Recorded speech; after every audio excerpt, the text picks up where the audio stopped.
para a sua Bíblia, no capítulo 7 do segundo livro de Reis, segundo Reis, capítulo 7, e nós vamos ler dos versículos 3 em diante. Após a leitura, não feche a Bíblia, continue com ela aberta, de forma que em alguns momentos você possa voltar ao texto. Segundo livro de Reis, capítulo 7, versículo 4 a seguir, 3 a seguir, desculpe.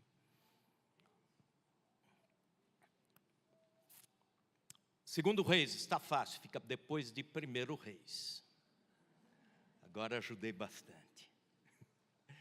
4 homens leprosos estavam à entrada da porta, os quais disseram uns aos outros: para que entraremos nós? Para que estaremos nós aqui assentados até morrermos? Se dissermos, entremos na cidade, há fome na cidade e morreremos lá.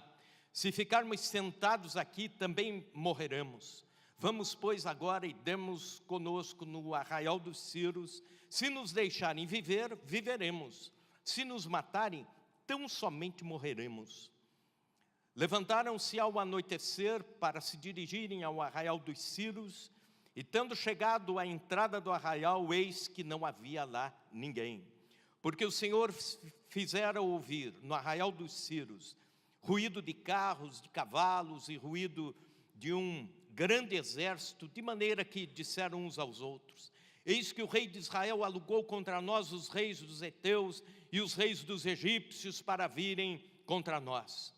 Pelo que se levantaram e, fugindo ao anoitecer, deixaram as suas tendas, os seus cavalos, os seus jumentos e o arraial como estava, e fugiram para salvar a sua vida. Chegando, pois, aqueles leprosos à entrada do arraial, entraram numa tenda, comeram, beberam, tomaram dali prata e ouro e vestes e se foram. E esconderam. Voltaram, entraram em outra tenda e dali também tomaram alguma coisa e a esconderam. Então disseram uns para os outros: não fazemos bem. Este dia é dia de boas novas e nós nos calamos. Se esperarmos até a luz da manhã, seremos tidos por culpados. Agora, pois, vamos e o anunciemos à casa do rei. Vieram, pois, e bradaram aos porteiros da cidade e lhes anunciaram, dizendo: fomos ao arraial dos Círios, e eis que lá não havia ninguém, voz de ninguém, mas somente cavalos e jumentos atados e as tendas como estavam. Então os porteiros gritaram e fizeram anunciar a nova no interior da casa do rei. Levantou-se o rei de noite e disse a seus servos: agora eu vos direi o que os sírios nos fizeram. Bem sabem eles que estamos esfaimados, isto é, esfomeados. Por isso saíram do arraial e esconderam-se pelo campo, dizendo: quando saírem da cidade, então os tomaremos vivos e entraremos nela. Então um dos seus servos respondeu e disse: tomem-se, pois, 5 dos cavalos que ainda restam na cidade, pois toda a multidão de Israel que ficou de resto terá a mesma sorte da multidão dos israelitas que já pereceram. Enviemos homens e vejamos. Tomaram, pois, 2 cavalos, 2 carros com cavalos, e o rei enviou os homens após o exército dos sírios, dizendo: ide e vede. Foram após eles até o Jordão, e eis que todo o caminho estava cheio de vestes, de armas que os sírios, na sua pressa, tinham lançado fora. Voltaram os mensageiros e o anunciaram ao rei. Então saiu o povo, saqueou o arraial dos sírios, e assim se vendia 1 alqueire de flor de farinha por 1 siclo e 2 de cevada por 1 siclo, segundo a palavra do Senhor. Ó Deus, nós, quando estamos frente à responsabilidade de pregar a Tua palavra, sabemos que precisamos, neste momento, como seres humanos, diminuir.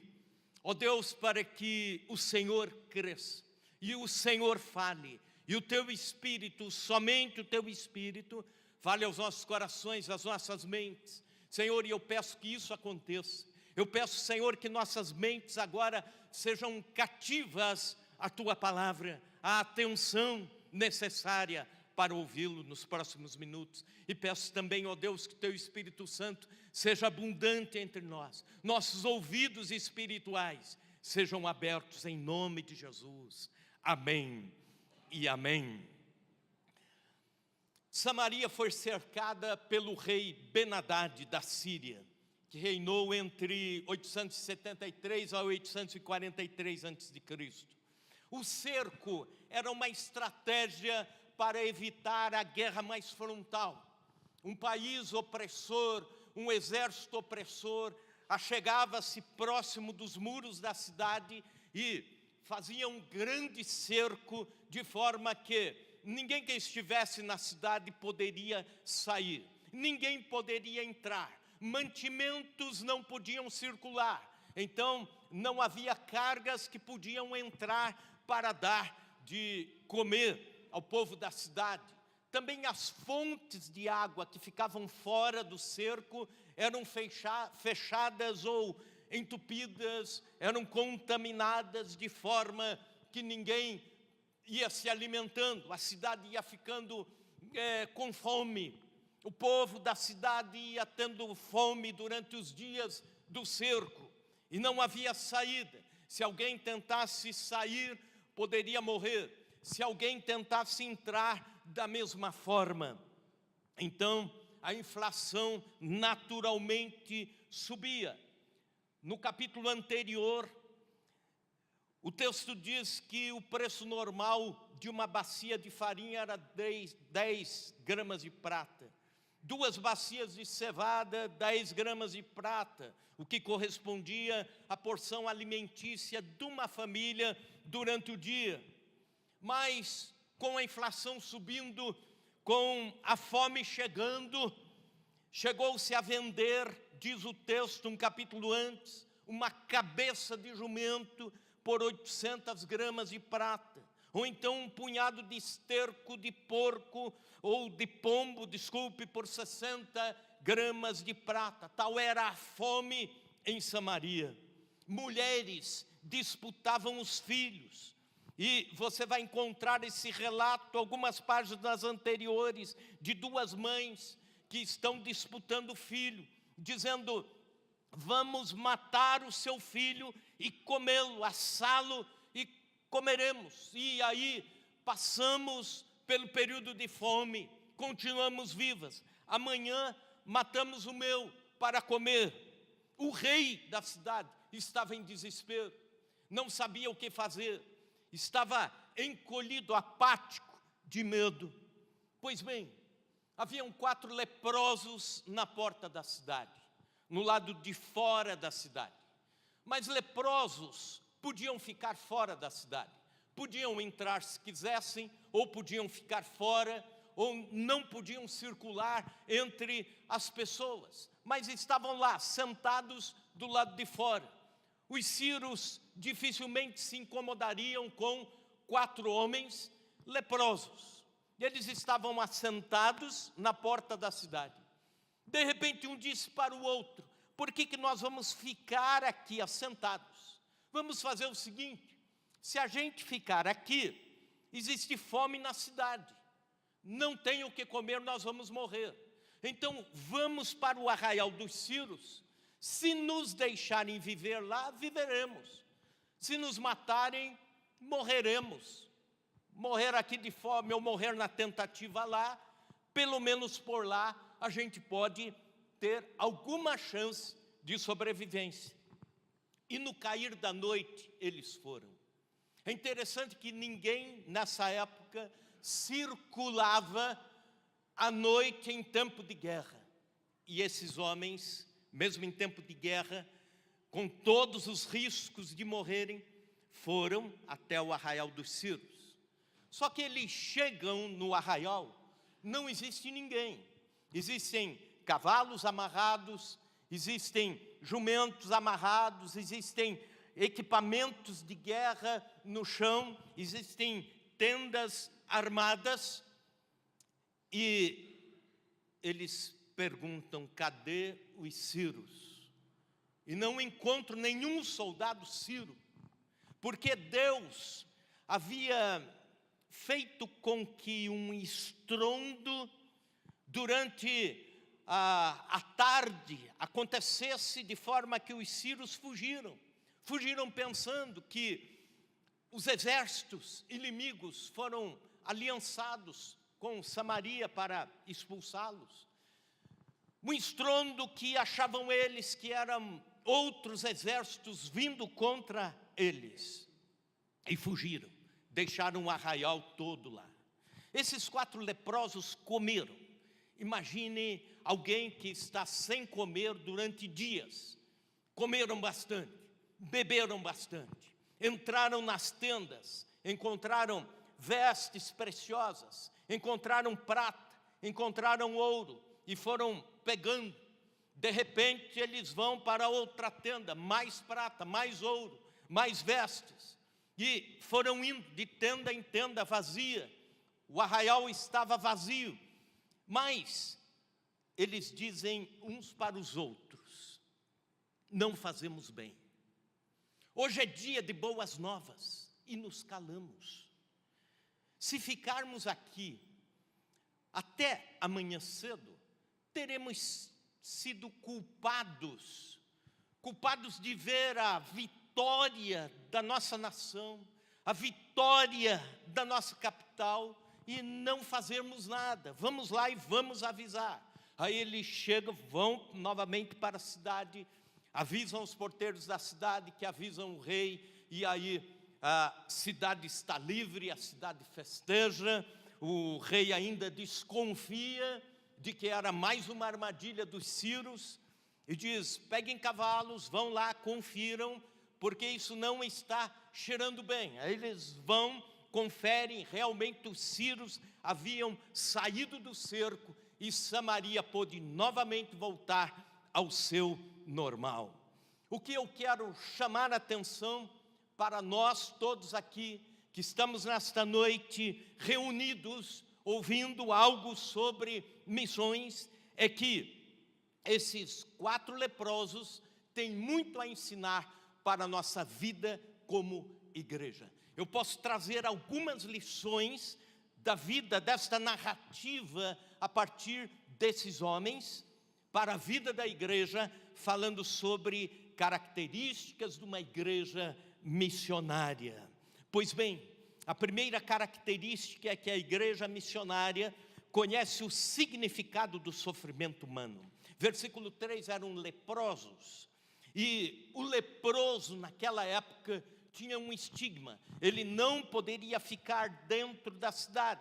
Ele não poderia circular com as outras pessoas. Ele não poderia estudar, ele não poderia trabalhar, ele não poderia desfrutar do abraço da família, do esposo, da esposa, das crianças. Ele não poderia ir ao templo, ao lugar religioso.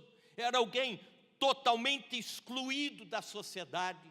Se o leproso estava andando numa estrada e pessoas estavam vindo, ele tinha que gritar: cuidado, eu sou leproso, leproso, para que as pessoas se desviassem deles.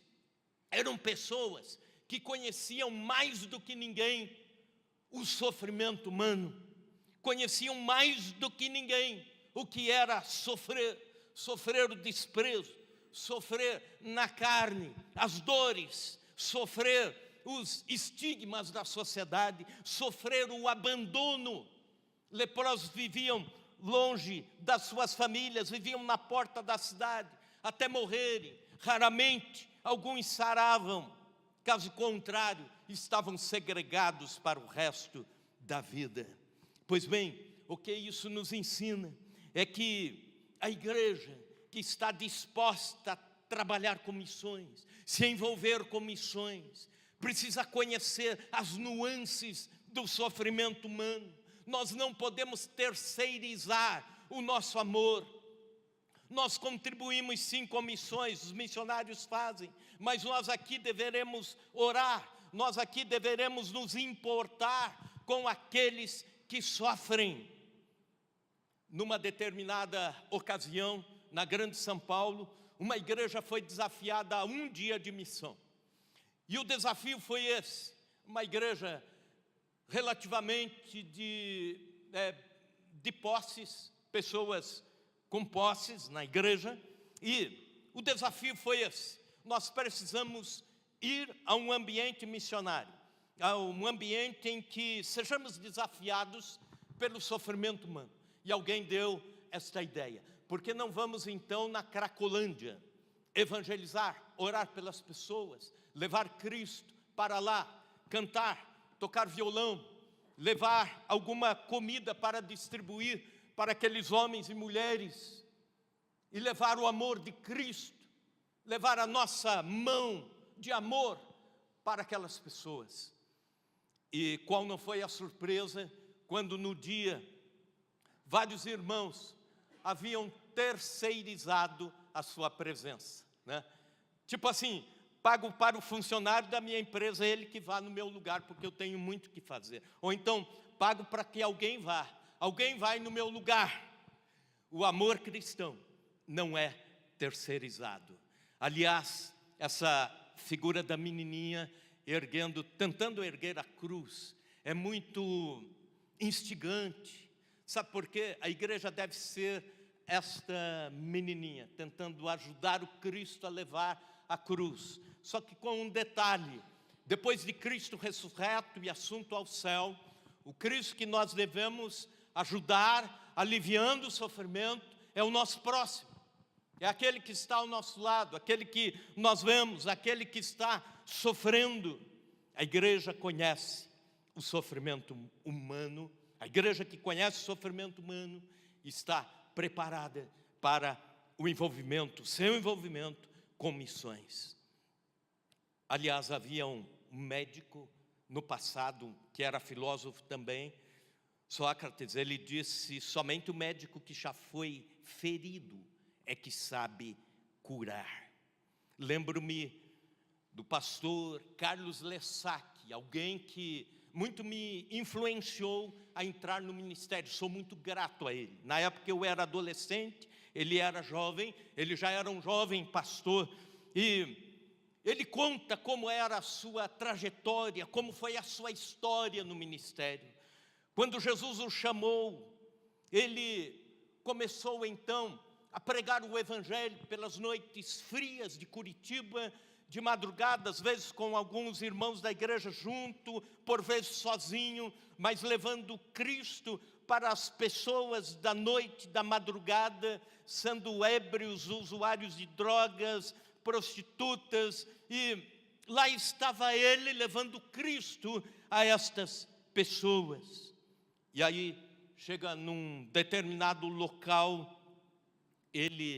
uma daquelas mulheres disse para ele: pastor, para você é fácil demais me falar de Jesus, porque você saindo daqui vai ter uma casa, vai ter uma cama quente, vai ter uma janta ou uma sopa te esperando lá em casa. Amanhã você tem o dia, você tem o sustento do dia. Eu tenho que ficar aqui, porque se eu não ficar aqui na noite, eu não tenho o que comer, eu não tenho o que dar de comer para o meu filho.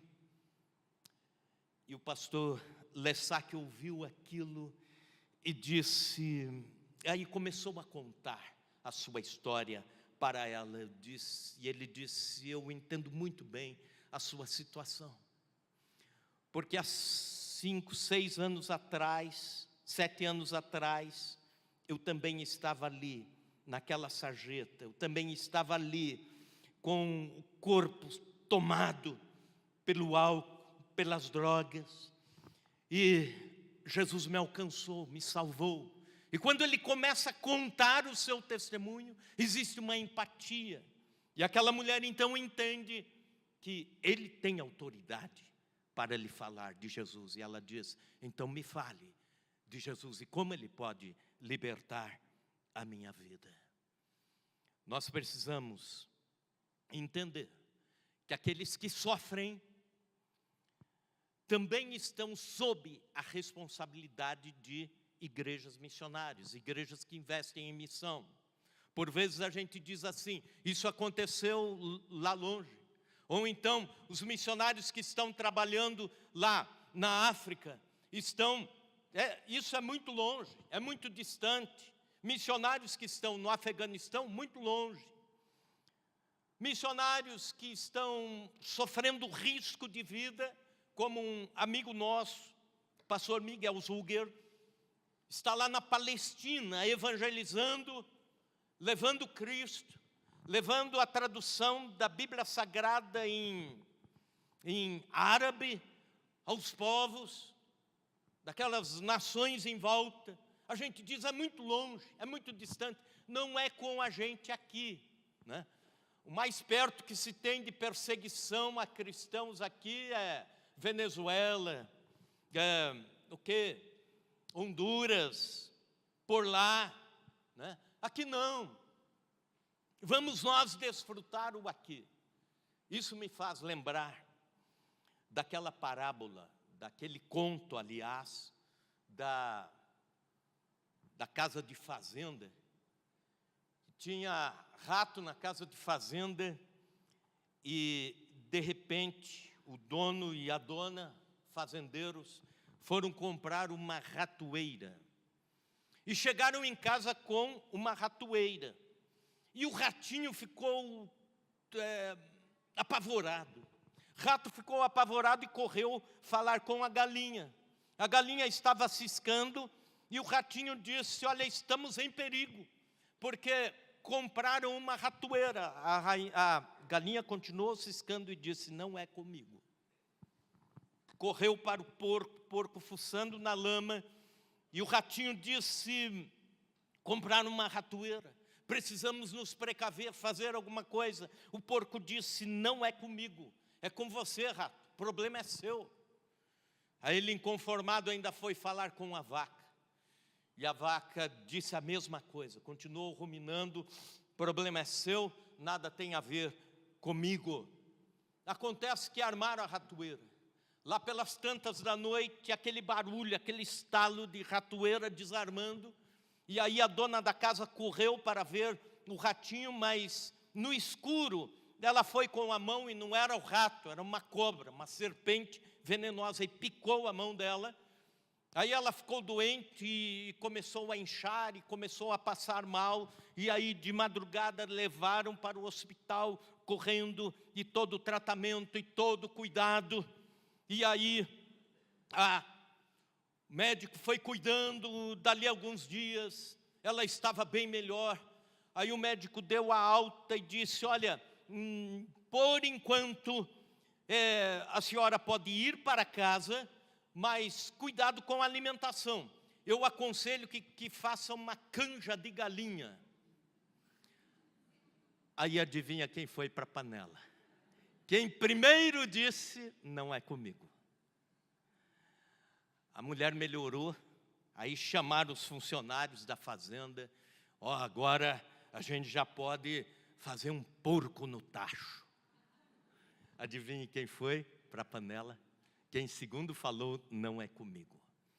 E aí ela fica totalmente curada, fazem um culto de ação de graças. E como o crente come bastante, disseram, vamos matar a vaca. E aí adivinhe quem foi para a panela? Não é comigo. Esta frase não existe na obra missionária. Quem está a milhares de quilômetros de distância fazendo a obra de Deus, a gente tem que dizer, é comigo sim, é comigo também. É com a IPI de Chapadão também. Isso é obra missionária. Quando faleceu o presidente pioneiro da visão mundial, Bob Prince, encontraram na contracapa da sua Bíblia a seguinte frase, que o meu coração se quebrante com as coisas que quebrantam o coração de Deus. Que o nosso coração se quebrante com as carências do campo missionário. Que o nosso coração se quebrante com gente que nunca ouviu falar de Jesus. Que o nosso coração se quebrante com o sofrimento daqueles que estão nos campos missionários.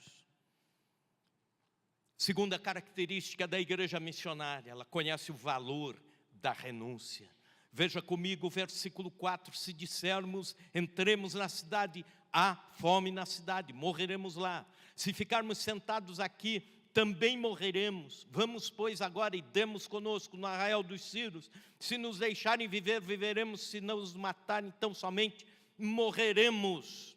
Ficar às portas da cidade era a posição de conforto, apesar das coisas não estarem bem.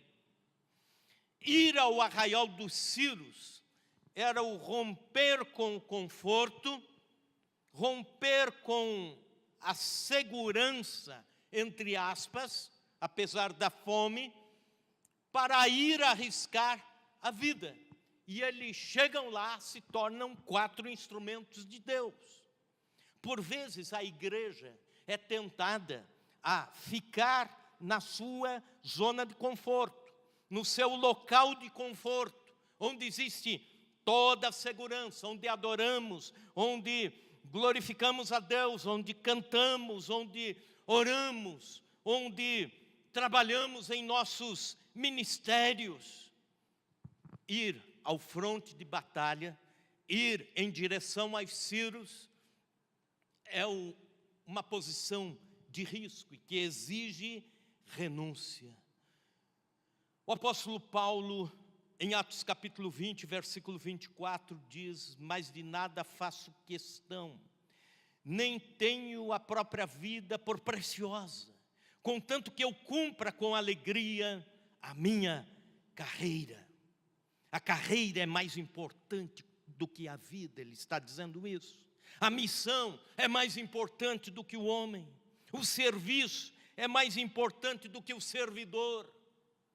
Aliás, um repórter da Rede Bandeirantes fez esta pergunta ao Marcos Pontes, antes dele ir para o espaço, antes de ser ministro, quando ainda estava na ativa e naquela ocasião como primeiro astronauta brasileiro a ir para o espaço. E o repórter fez menção a um acidente espacial que havia acontecido algum tempo atrás e disse: o senhor não tem medo de ir para o espaço, o senhor não tem medo de depois de tudo que a mídia publicou sobre aquela explosão da astronave, o senhor ir agora numa missão? Ele respondeu com serenidade, dizendo assim: a missão é mais importante do que o homem. Por vezes nós não temos como igreja coragem de dizer isso. E Paulo está dizendo, esses 4 leprosos estão dizendo: nós vamos às posições de perigo, nós vamos para lá. Aliás, se há um exemplo de renúncia e prontidão, esse exemplo é o do apóstolo Paulo. Em Gálatas capítulo 2, versículo 19, ele está pronto para viver por Cristo. Em 2 Timóteo 2,9, ele diz que está pronto para sofrer por Cristo. Em Atos 21:13, ele está pronto, se necessário for, para morrer por Cristo. Portanto, nós devemos, como igreja missionária, reconhecermos o valor da renúncia. Sabe, se a gente não renunciar alguma coisa a favor do reino de Deus, da obra de Deus, do trabalho de Deus, da obra missionária, da evangelização de povos não alcançados, nós estamos vivendo a nossa porta da Samaria, a nossa região de conforto espiritual, conforto físico, conforto mental, conforto emocional, conforto religioso. Terceira característica, a igreja missionária conhece o resultado da partilha. Veja comigo, depois que eles foram para o arraial, versículos 8 e 9, chegam lá e veem que os sírios tinham deixado riquezas no local, tinham deixado armamento, tinham deixado cavalos, tinham deixado bens, ouro, prata, comida em abundância. Chegando, pois, aqueles leprosos à entrada do arraial, entraram numa tenda, comeram, beberam, tomaram para si dali prata, ouro e vestes, e se foram. E se esconderam e voltaram, entraram em outra tenda e os esconderam, e voltaram, entraram em outra tenda, e dali também tomaram alguma coisa e a esconderam. Veja o versículo 9. Então disseram uns para os outros, não fazemos bem, esse dia é dia de boas novas, e nos calamos. Se esperarmos até a luz da manhã, seremos tidos por culpados. Agora, pois, vamos e anunciamos à casa do rei. Eles aqui descobrem que precisam partilhar. Eles descobrem aqui que poderiam, como leprosos, como segregados, como 4 homens que a própria vida tinha dívidas com eles, eles poderiam tranquilamente ir desfrutar da comida, desfrutar do ouro, da prata, das riquezas que os sírios deixaram, ou então poderiam enriquecer e fugir, poderiam negociar, dizer, olha, descobrimos aqui uma boa coisa, e lá em Samaria eles estão pensando que estão ainda no cerco. A gente pode bolar alguma coisa aqui para negociar com eles lá. Eles poderiam ter feito as reservas, não. Eles disseram, nós vamos avisar de que existe agora liberdade, existe abundância, não precisa mais haver a inflação lá em Samaria, não precisa mais haver o temor lá em Samaria. Partilha. A igreja precisa aprender o que é partilha. E quando eu digo igreja, não estamos falando da nossa aqui somente. Uma estatística diz o seguinte, escute bem, que 92% de todo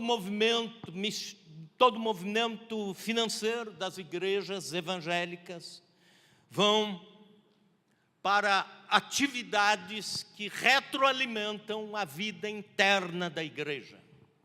E apenas 8% para plantação de outras igrejas, obra missionária, assim por diante. E desses 8%, um percentual mínimo, que é menos de 1%, é que é investido em povos não alcançados, aqueles que nunca ouviram falar do Evangelho. Nós precisamos mudar esse paradigma. Nós precisamos, como igreja do Senhor, nos dispormos à partilha, ao dividir, ao dizer, aqui nós temos, mas podemos também no campo missionário ter. Podemos também dar o apoio para lá ou acolá na obra missionária. Um pastor estava tirando férias. Pastor de uma igreja bem localizada, numa das cidades da Grande São Paulo, estava saindo de férias e aprouve a Deus e ao pensamento dele ir visitar um pastor amigo seu que estava servindo como missionário lá na Índia, às margens do rio Ganges. E ele foi, avisou o pastor e disse, estou indo passar alguns dias com você no campo missionário. Estou tirando férias aqui e quero ter uma imersão transcultural. Quero conhecer um pouco da obra missionária. Pois bem, venha. Ele foi, chegando lá descansou um pouco e aí saíram para andar. Aquela multidão indo, voltando, gente voltando. E eles estavam ali passeando na região próxima ao rio Ganges. E era o dia dos sacrifícios dos hindus ao rio Ganges. Vinha uma senhora com 2 criancinhas, uma gordinha, mais fortinha assim, ela trazia nos braços. A outra magrinha com sinais de subnutrição, vinha segurando a roupa da mãe e cumprimentou o missionário na língua dos hindus e continuou. Dali alguns minutos, pouco menos de uma hora, ela voltava e apenas com a outra criancinha que já andava.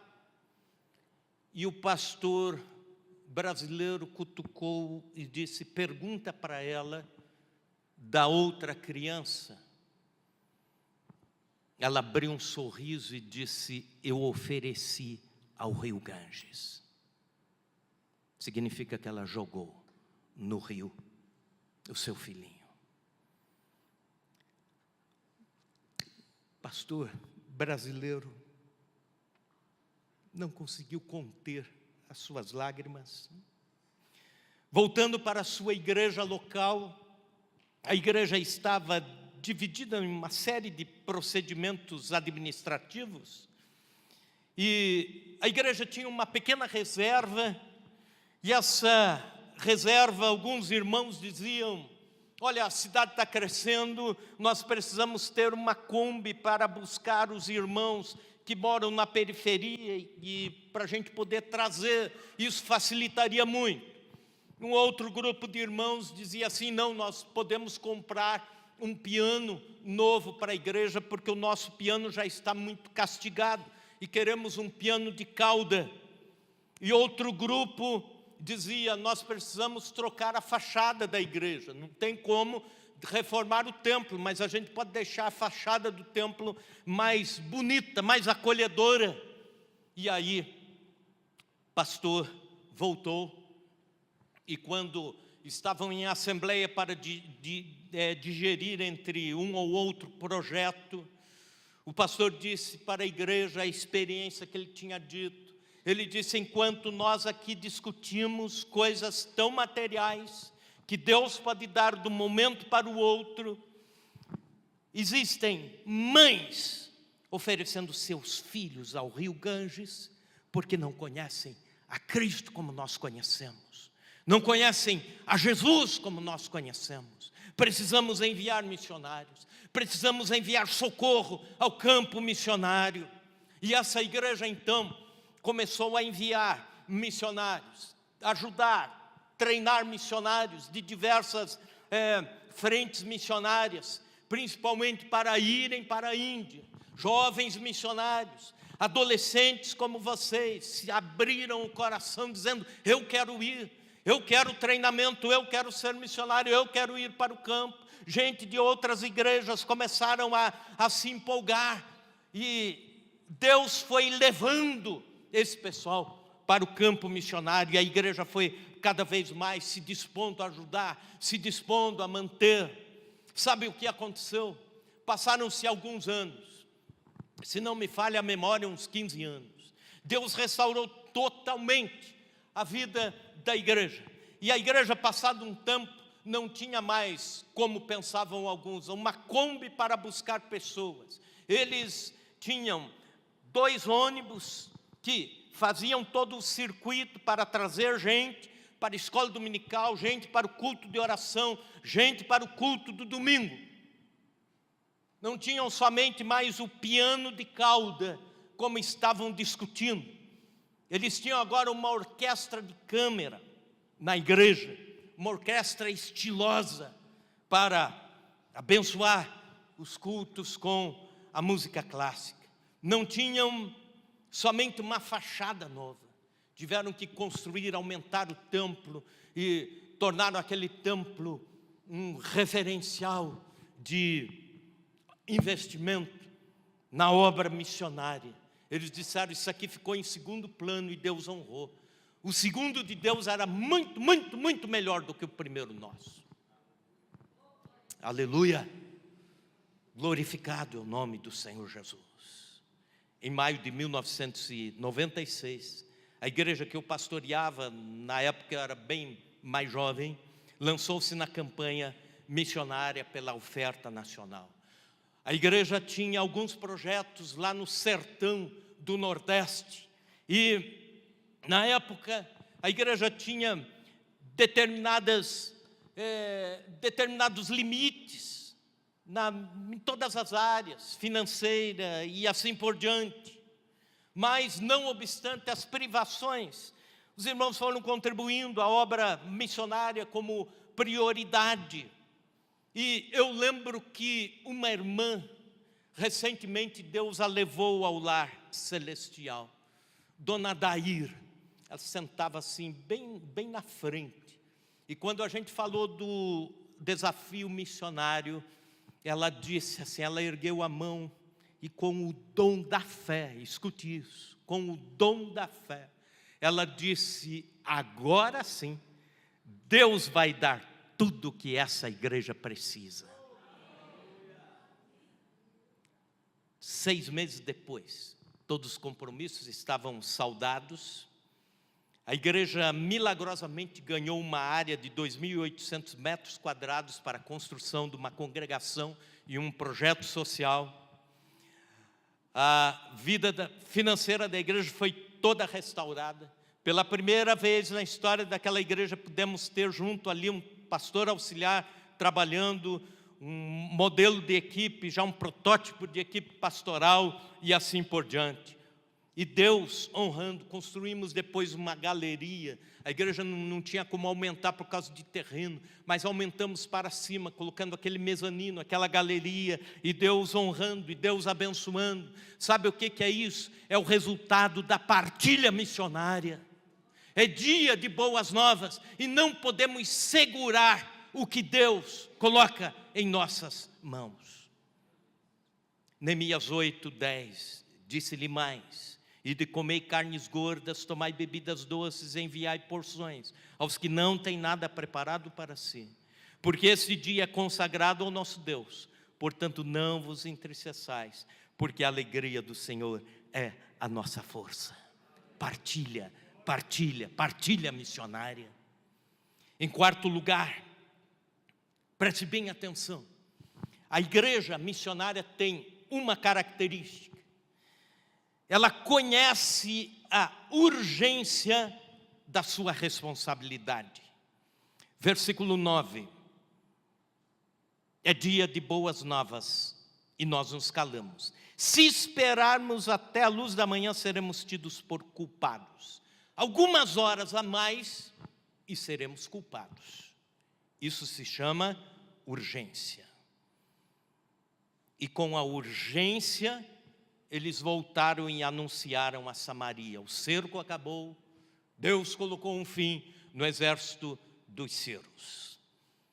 Trazendo isso para a igreja nos nossos dias.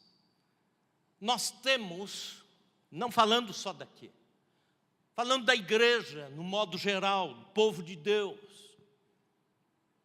temos um excelente louvor, mas nos calamos, não transformamos isso em serviço cristão. Possuímos altíssimos conceitos sobre fé, salvação, justificação, santidade, mas não traduzimos isso em campo missionário. Desfrutamos uma lúcida reflexão teológica, mas não conseguimos tirar daqui para trazer às mãos e transformar isso em urgência, para que você entenda o que é urgência missionária. 102 pessoas morrem por minuto no nosso planeta, a maioria delas sem conhecer a Cristo, sem nunca ter ouvido o Evangelho. A população do mundo hoje é de 8 bilhões de habitantes, e nosso mundo está mais ou menos dividido assim: 2,2 bilhões de cristãos, ainda a maior parte. 1,6 bilhão de islamitas, muçulmanos, religião que mais cresce no mundo e em 2050 provavelmente será a maior religião de todo o nosso planeta.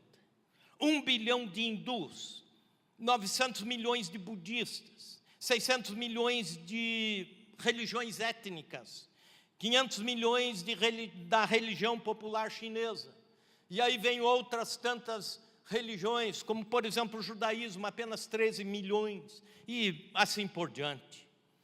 Hoje no mundo são contabilizados 17 mil povos, não falando assim apenas de nação, mas de povos distintos que estão dentro de uma nação, como por exemplo, na selva amazônica, somos um Brasil, mas tem vários povos, centenas de povos indígenas, com a sua língua, com a sua cultura. Então, de 17 mil povos no mundo, 7.406 desses povos são considerados não alcançados pelo Evangelho. Em outras palavras, o Evangelho não chegou nada até eles. Nada, nenhum conceito de Evangelho chegou lá. O Centro Global de Estudos sobre o Cristianismo havia levantado há 4 anos atrás que no mundo nós temos hoje 440 mil missionários cristãos levando as boas novas. Só que com um detalhe, apenas 10% desses 440 mil missionários, portanto 44 mil, estão pregando o Evangelho para povos não alcançados. O restante está chovendo no molhado ou quase isso. 57% das línguas ativas no mundo não tem nada da Bíblia traduzida para elas. É dia de boas novas e nos calamos. Precisamos anunciar em alto e bom som que só há um nome pelo qual podemos ser salvos, o nome de Jesus. Precisamos anunciar e enviar missionários que falem em alto e bom som que Jesus morreu para que todo aquele que nele crê não pereça, mas tenha a vida eterna. Precisamos investir na obra missionária para que pessoas cheguem a outros lugares dizendo que Cristo é a água da vida e quem dele beber nunca mais voltará a ter sede. É hora de anunciarmos em alto e bom som e promovermos para que esse anúncio chegue a outras partes do mundo de que Jesus salva, cura, liberta, batiza no Espírito Santo, vive, voltará para buscar a sua igreja. Precisamos. Senão, seremos tidos por culpados. Se ficarmos até amanhã, seremos tidos por culpados. A obra missionária é urgente. A igreja missionária conhece a urgência da sua missão. Aliás, a palavra igreja no grego, quando Jesus anuncia, dizendo, esta é a minha igreja, e os portais do inferno não prevalecerão contra ela. A palavra igreja, eclesia, é uma assembleia de pessoas, um concílio de pessoas tirados para fora. Em outras palavras, Jesus tira um grupo de pessoas para fora, para expandir, para ir para fora dos portões da cidade. E ao longo do tempo, nós nos tornamos o contrário, exclesia, que é a comunidade de gente colocada para dentro do sistema, para dentro do templo, para dentro dos mesmos conceitos, para dentro das mesmas birras, para dentro das mesmas discussões. E isso inibiu o senso de urgência. Um poeta americano escreve, simplesmente proponho que a cruz seja erguida de novo no centro de um mercado, bem como nas torres da igreja. Estou invocando o fato de que Jesus não foi crucificado numa catedral entre 2 velas, mas numa cruz, entre 2 ladrões, na boca do lixo da cidade, numa encruzilhada política tão cosmopolita que tiveram que escrever o título dele em hebraico, em latim e grego. E num lugar onde cínicos soltam suas obscenidades e ladrões praguejam e soldados jogam. E como foi ali que ele morreu, e por causa disso que ele morreu, é ali que os discípulos de Cristo devem estar. E é por ali que a igreja deve estar. Fique em pé na presença do Senhor.